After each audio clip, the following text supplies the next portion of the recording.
Hi. Okay, we're now at the slide 13.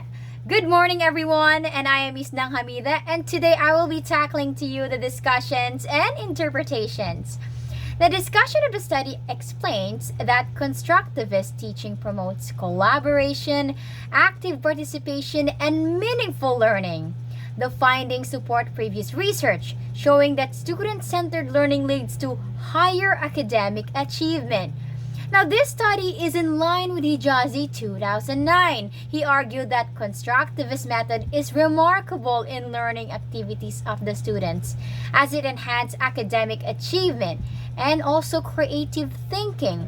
Now, another one, which is from Karare 2016, he claimed that the constructivist learning method encourage students to take appropriate steps to construct their own knowledge and also understanding when they were taught by the constructivist method. And another one from Bogart et al., he recognized that learning from constructivist teaching model had higher or better score in science than the students taught and guided by traditional methods. And when we say traditional methods, these are the teacher-centered education, and they do not create the environment for collaborative learning. Rather, it emphasizes on individual work, discouraging the group learning, which is worthless in today's context.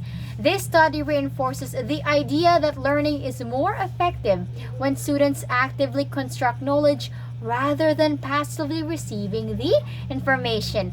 Now we are in the slide 14. Significance and impact. The significance of the study lies in its contribution to the science education. It provides strong evidence that constructivist teaching improves academic performance. Now, the findings are very important for us teachers, school administrators, and curriculum developers, especially in improving teaching strategies at the secondary school level. Now, we are in the slide 15, which is the recommendations. Now, based on the findings, the researcher recommend the wider adoption of constructivist teaching methods in science classroom.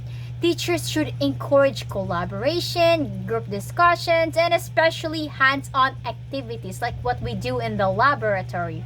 They also recommend teacher training, curriculum support, and improve learning environments to effectively implement these constructivist strategies.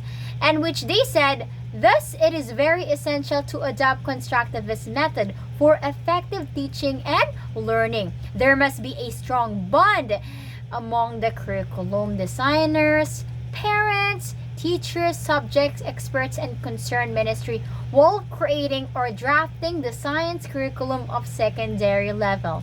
And now we are at the last slide, which is the conclusion. So, in what we can conclude now, the study demonstrates that constructivist teaching is more effective than traditional lecture-based methods, especially in science education.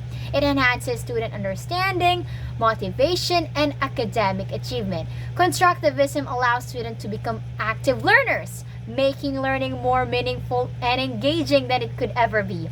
Now, this study showed that the students were attracted towards constructivist method rather than the traditional approach. Now, what we really can say that this interactive mode of learning sound far better than the lecture method, and that the interaction between student or student and teacher produce meaningful and insightful learning rather than rote memorization. Thank you very much.